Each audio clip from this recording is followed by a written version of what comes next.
What's up, guys? We're on the With the Scoop podcast right now. This is Roos by Don. Dan the Mansion. Max from Supplement Experts. Hey. And right now we at the Roof Gallery. We just had a real cool event. We're doing supplementing with the expert right here. Yes, and we got a lot of great tools, a lot of great knowledge that for a lot of contractors. And we wanted to spread that to some of you guys listen to the podcast. So first thing first, Max. Yep. Why should roofing contractors worry about supplements? Why should they know about supplements? I mean, every roofing contractor, restoration roofing contractor should absolutely have supplementing in their process. I mean, we do have some clients that are in markets where they're like, okay, our price per square from the insurance estimate is consistently, more than profitable enough for them. However, there are those claims where, things are denied, things are missing, where it's so substantial that they just, they have to submit an estimate, right? And they need to do it the right way, which is, running an exactment, having the right verbiage, having the right code, having the right photos, all that stuff. We were just talking with Vince from Bulldog, and we were talking about how like contractors as a whole need to do a better job, like, not just documenting, but presenting everything the right way to the carrier from the beginning.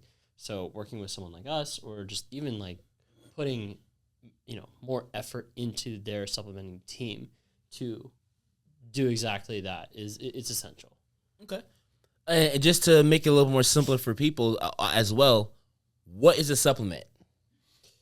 I mean, a supplement it's a supplementary estimate. It's really an estimate for the claims repair work that a contractor is plans on doing.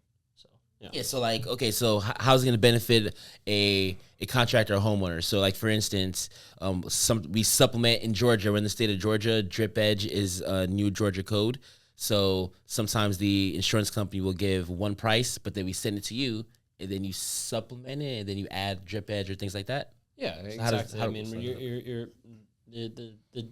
the term supplement in our industry comes from that delta between a initial approved insurance estimate versus the final.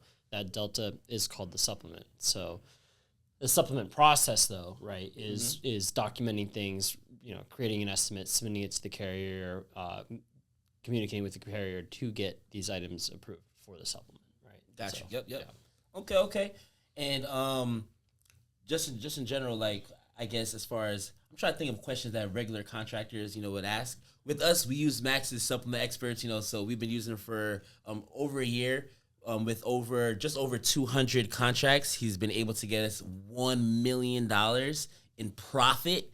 So that's not revenue, guys. That's in profit. Yeah. $1 million. And that's just across roofing jobs, really, too. And that's across roofing jobs. So that's not including siding or gutters or all the other stuff. Right. That's just roofing jobs.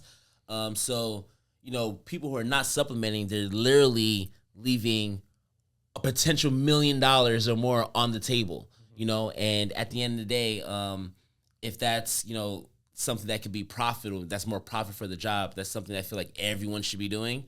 And there is a lot of companies that are just not supplementing, or they say, hey, it takes too long, or whatever their reason may be. They're just not familiar with the process. But I feel like it's something that's real big. And again, we made $1 million in profit in just roofing jobs. Yeah, I think you actually just brought up an interesting point there. Is that like here? I don't know if I just have the mic off or not, but yeah, I mean, a lot of contractors say, I just don't want to deal with it, or we don't have the capacity, or this, that, and the other. Like that's more or less why we exist, right? We want to work in the background. We don't want to be something that like you have to spend all day, every day, like paying the utmost attention to. We want it to be something that like, hey, I come in the morning, I push the work out, I answer my messages from supplement experts, and I go about my day. Like I don't want to say our slogan, but like, one of our catchphrases is, hey, we just want to keep you like building or selling, building, and collecting, right? That's what most contractors, that's what they're good at. That's all they want to do.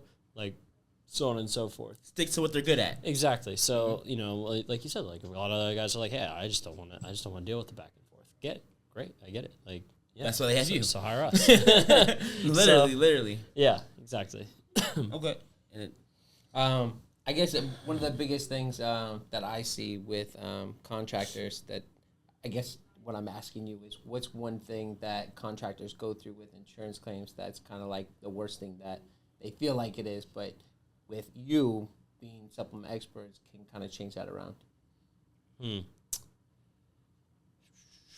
I would say probably like the communications with the carriers, right? Like a lot of contractors get really frustrated with having to communicate with adjusters, having to, almost like bend to the will of an adjuster and on the adjuster's time schedule. I mean, like, look, like contractors, like everyone's busy, right? Like, what if I was a contractor and I had to spend 30-40% of my day like chasing down adjusters, for lack of better words, like I'd be frustrated too. I wouldn't want to do that, right? Like, what is that the best use of my time? Like, no. So he's basically saying that working with supplement experts lets you be able to reclaim your time. Absolutely. Focus on what you're great at. And then that way, and then you do all the communications with the insurance company? Yeah, I mean, we do all the communications on behalf of a contractor to the, with the insurance company. Now, I say this with like, almost like a side of precaution, like where it's like, oh, we're just going to, throw everything to supplement experts and like, then like we have no involvement. Like, no, of course you have some involvement, right? Like we're only as good as the information that we get from you guys, right? Correct. So, we work with all of our clients on, how to capture the proper documentation, like what exactly the insurance company is going to look for. Mm-hmm. We know it. We've done this across like, tens of thousands of claims, right? So, like I said, we work with the contractor to get the proper information. Sometimes we do need a little bit more client involvement, whether it's like, hey, we need you to reach out to the homeowner and get this piece of information, or hey, we need you to have the homeowner do this. Like, yeah, we're going to ask that of you guys. But, for the most part, if we can take off, 90+% of that responsibility, like that's huge, right? Like 100%. If you can reclaim back, 95% of 30% of your day, like what does that do for you, right? Mm-hmm. I say this to contractors all the time, like, like you're, like what's probably the biggest killer for you guys is, well, cash flow, sure. But, you see your time, right? Like, I was talking to your salespeople today, like, if I go out and I do the inspection right the first time, right? Sometimes that you might have to go out and do another inspection because we need more, we need more information, measurements, whatever the case might be. Mm-hmm. If you just would have done it right the first time, you would have saved yourself 2 hours. You would save yourself time. And, I look at your sales team and I say, well, what can you guys do in 2 hours? Mm-hmm. And everyone, like, if they don't say it, they're thinking another sale. Make more money. Mm-hmm. Exactly. I think that's one of the big things that was great about you guys. And again, because we're a client of Supplement Experts as well, we can attest to this, is that they educate us. So they educate the contractors. So just like he was saying, as far as proper documentation, but they actually have a checklist where they can show us what documentation we need. Or just how he mentioned, hey, you guys have to go to the client or ask these questions, but they're actually helping us through the process. So it's like a teamwork kind of thing. So that way we all get to the end goal, which is getting approved and getting the most out of the to make the homeowner whole again. Yeah, I mean, I the vision I had, like, when I started Supplement Experts is like, hey, like, we're going to build out a bigger company, like a company that's going to do a lot of volume and can handle a lot of volume, but make it almost like a small team feel, right? Where, like, you have your account managers that you go to, and you have, your select few estimators and supplementers and stuff like that work your files so that it's consistent enough, right? Where it's like, oh, like, this week I got this guy, and, no, I don't want that to feel like that. But it's also like, that's why we integrate right in your systems, so that you guys, just train your team how they work with us, just right, like where you guys are, right? Mm-hmm. So, like, yeah. Awesome. What do you say is like a tip for a roofing contractor that they want to know what supplements? I'm gonna say one, and then if you say one. So what I think is a good one is, as far as taking pictures. So I always say, like, the saying is, a picture is worth 1,000 words, but a roofing is worth $1,000. So when there's a pool, just tarping a pool, for instance, that can get additional money, right? Yeah. As far as, with a supplement. And a lot of people miss that, as far as getting additional money just by taking that picture right there. What would you say is like another good nugget as far as what pictures to take? I mean, I'm going to get kind of general, actually. Anything that's abnormal, right? Like, anything that might be, like, on one job but probably won't be on the next 9, right? That's extra added cost for you. And in turn, the homeowner, right? Because you would normally just bill the homeowner directly, but instead, you could say, yeah, you're billing the homeowner and they're submitting it to the carrier, whatever. But, I mean, again, like another thing I talked to you guys about today is, take case example is material. Like, is there access to the roof, right? If my supplier can't drop the materials on the roof, and I have to pay my crews extra to do that, that's an added cost. Like, that's abnormal, right? That's not going to happen on every single job, right? Like, normally we just put the dumpster in the driveway and we, just drop the material, the tear off right in there. But no, when it's extra added cost, when I have to pay for 2 guys all day to bring materials up and down off the roof and put it in, like that's abnormal. So I'm going to document that. Whether that's, take some photos to show, hey, this is where we had to place the dumpster. You can see the materials on the ground and you can see the guys working. Now, is that something that the insurance carriers necessarily are going to pay for every single time? No, you could argue, yes, like absolutely should be. It's an incurred cost. But like when you document these things and you document them well, you're more likely to get paid for the work that you're doing. Okay. How about as far as let's get the myth out the way. Okay. So with the porta potties, yeah, do those get paid for or not? We're trying to debunk this myth or not right now. Well, are you dropping them at your jobs? Yes or no? Right? Like, I mean, I get that. Say you're using them, because I always hear that too. Like, are you really using them? So I hear the shady companies that don't actually use them for their crews, which is kind of crazy. I think that's exactly what was happening. Is that like people were billing for stuff that wasn't getting done. And I can't speak for it because my company won't bill for stuff like that. Yeah, exactly. Like if we're told, oh, like we have, we have a porta potty at a porta potty, great. Where's the invoice? So if we actually have one, we actually have the invoice for it. Yeah. Do those get paid? They should be, yes. They're more common than not. I mean, like adjusters, I truly don't feel adjusters like personally don't want to pay for things. I think sure they can have guidelines and upper management holding their hands and tying their hands, whatever. But for the most part, they just want the evidence to support what you're saying. Now if you supply evidence, are they going to pay for it every time? No, because I mean there's powers greater than them that I think prevent certain things from being paid the right way. That's just a personal opinion. But I do believe that adjusters, for the most part, like do have the attitude of, hey, like, I'd love to pay for this. Just got to show me. Yeah. Agree. And I think another tip, I know you guys were going tip. I didn't get my tip, so. Hey. Another tip would be. Tip in. Yeah, keep tip in. Always looking in the attic for space decking.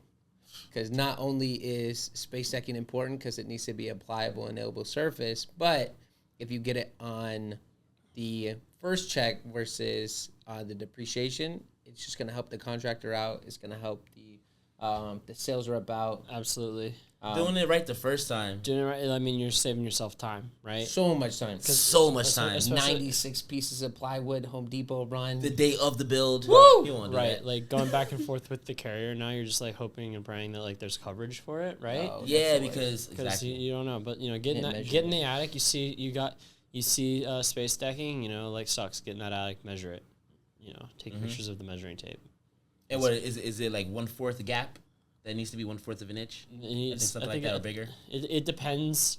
It depends on the area, right? It's the adopted code. I believe, like in general, like I believe in Georgia, it's like anything that exceeds 1/2 inch or 3/4 of an inch or something like that. Don't quote me on that. I don't have the code right in front of me. No problem.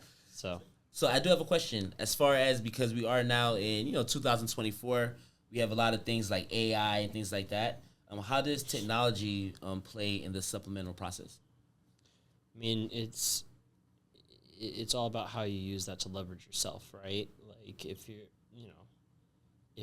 you're the truth is about construction in general is construction is going to be 5 years behind almost every other sector in tech. Yep. And have I used that personally to my advantage? Absolutely. Like I was definitely ahead of the curve on automation.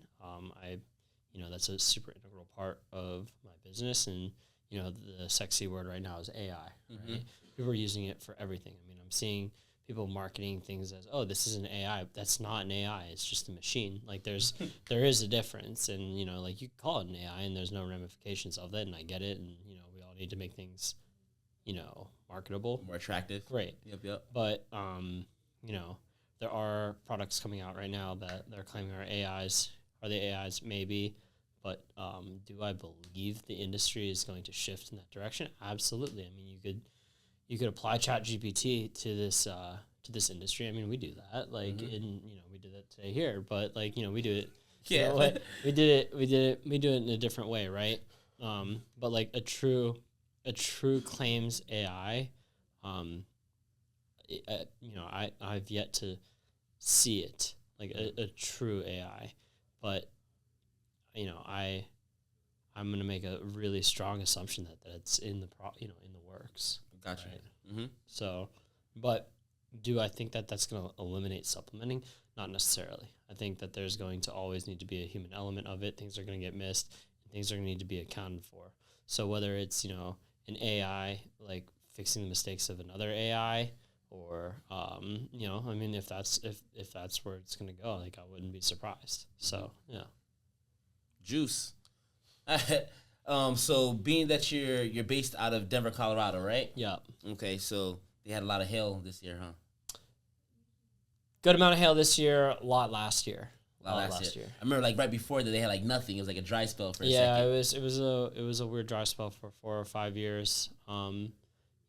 Which was I think a rude awakening for a lot of business owners out there. Yeah, so my question was gonna be, because you're based in Denver, but you service a lot of contractors all around the United States. Yeah. I'm not sure if you do Canada, things like that, but around the United States. And how do you make sure as far as everybody's codes inside of their state or their city, so that way you're making sure that you're getting the most out of for everyone's claim in their respective city? Yeah, there's multiple things here, right? Like for codes, we partner with One Click Code. We pull a One Click Code report on every single address that we estimate for. From that we're getting the proper tax percentage, what's enforced, what's not, is drip edge, like all the little things. Yes, and knowing the exact IRC of what's enforced, and also like having the contact information directly to like the building office in those areas, which can be powerful at times too. So we have about as good as an understanding as possible as soon as we're writing an estimate. But I think even take it a step further, like being compliant in different areas. Georgia's different than Colorado, and it's certainly different than that of like Florida and Texas, right? So the way we move might be different in these markets, is different. So how do we do that? We have a legal department that is just honestly tremendous, and they keep us compliant and in turn our clients compliant in each market. Okay. Fire. Yeah. I have a question. What would you say is one misconception of homeowners when they're dealing with their insurance claims on a first-time basis? What do you think they expect from it, and what are the misconceptions? I think that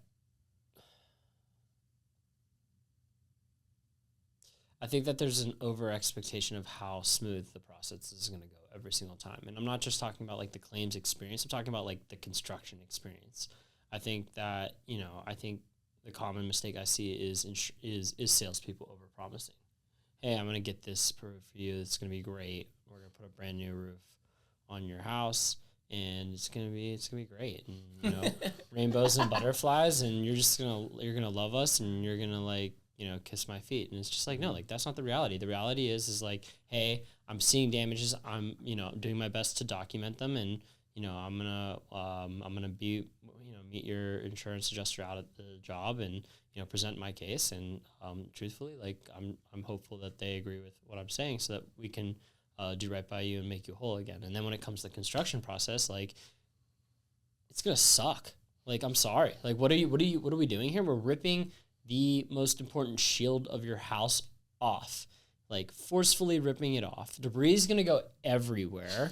Like, and then we're putting it back on. We're going to be slamming it like first thing in the morning. Like, it's going to suck. And if you're in the house, you're going to be miserable. So like, what's the expectation is like, hey, like we're ripping the shield of your house off, and it's not going to go as planned, like, all the time. So when it doesn't go as planned, like just trust me that we're gonna do our best to like get it back on track. Whether it's me having to come back and personally clean, sure, or if they're, if there's a lot of granule loss and I need to come back and clean that up after the first rain, like I'll do that, right? So, just setting that expectation, because when I started in this industry, I'd just be like, yeah, we're gonna put the best roof on your house and it's gonna be beautiful and like rainbows and butterflies and stuff, and then my homeowners would be like, yeah, like what the hell is that? Ain't no rainbows and butterflies. No. You killed the rainbows and butterflies while you were building the roof.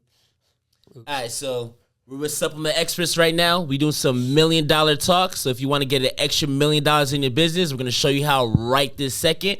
All you got to do is contact Max, supplementexperts.net. He's going to have you covered. He has the photo checklist as far as to teach you guys how to do proper documentation so you can make the right money. We also can give you the data as far as on our side with what we've done. So like we said, we did a little bit over 200 jobs, 200 roofing jobs, projects, and we made over $1 million in profit. That's not revenue. So if you want to be able to do the same thing, you guys already know what to do. Contact Max so he can get you the max. Yeah, absolutely. We're always looking to work with new clients. So, any last things you got to say? Man, last things I have to say. The Pittsburgh Steelers are going to win the Super Bowl. Oh my gosh. Okay, we're gonna see. We're gonna see how that stands. A little bit later on in February. But we're gonna go from there. Yeah. Other than that, thank you guys. This is With the Scoop and Raise the Roof. Woo!